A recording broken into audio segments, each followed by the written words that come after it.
not a tutorial for anything specific. This is just showing you the basics of this. Activating team. This determines what team can actually use this device. I have it set to any, so everyone can use it. Allow class, a certain class, same as teams. Can be used by teams, over teams, or all. Just owning team because it's all, any.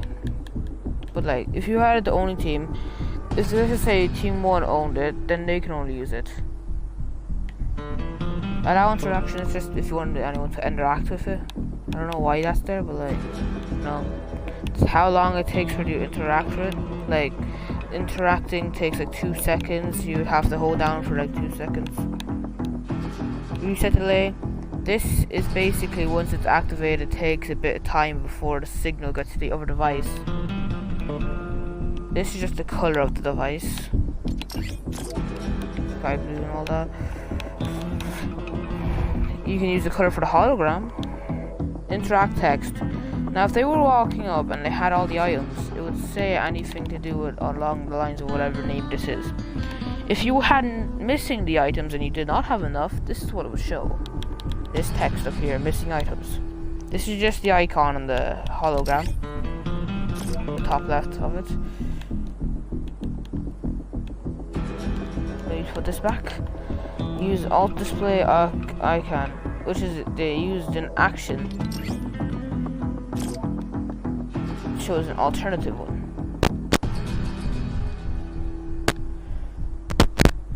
Now if you were to go down, okay, where are we? There we are. Toggle icon after use. This will basically keep the icon, I think, and leave the icon there. This is just if you want to use it, you use it and it turns off. You cannot use it again and waste all your stuff. Remain unlocked, yes. You mean remaining unlocked after activation is just it stays unlocked. It shows only the key. This is a little confusing thing here. This would show you what you need. So if you had it to only key, you could see what you need. If you had it to unknown key, you wouldn't know what you need. This is how many, well, slots you want, really. And all of these is just, the key items required is just how much of that item you need. Consume key items. Make sure it's on or off. It really depends. If you have a key card, you would want that off. And if you had a key, you would have wanted it on, maybe.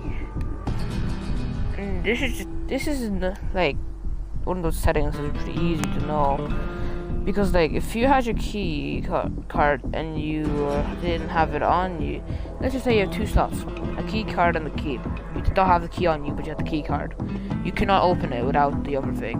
But if you had it off, you can put it in and get the other item later. This is just for holding the item. I wouldn't recommend doing it with things like a pumpkin because they're in your inventory. Enabling game start, that's pretty self-explanatory. It's just if you want to use it when the game started and when it can be enabled later on. Visible during game, this is pretty easy to know. You make it invisible, or you can make it only with a hologram. That's then that device. Interaction radius, just how big, you know, the interact thing is. If I were to scroll down here, pretty far. Oh god. Alright, show keycard direction. This is if you have a keycard and it shows you that little line toward the conditional button. This is to determine if it's activated by sequencers or, quote unquote, the pulse trigger, which it changed the name to, which is pretty silly. And consumed items to score. I don't really understand the score system because you get score, but you can't really use it. And if you can't use it because you're on a different team, it's just, that's the reason right there. Enable. It can be enabled from a device, a specific device. Disable. It'll be turned off by a specific device, like enable, disable. Enable, turning on, disable, turning off. Reset is, you know, reset your progress when you're trying to open it without the require all items at once. Activate, which is, it opening without, someone having to open it. Now, this basically does disables or enables. If it's enabled, it disables. If it's disabled, it enables. On activated, this is the signal where it's, used. On not enough items, however, it sends a signal. So if someone was to walk up and try to use it and they did not have enough stuff, it would send a signal. Anyways, subscribe, check out the Discord, and have a great day.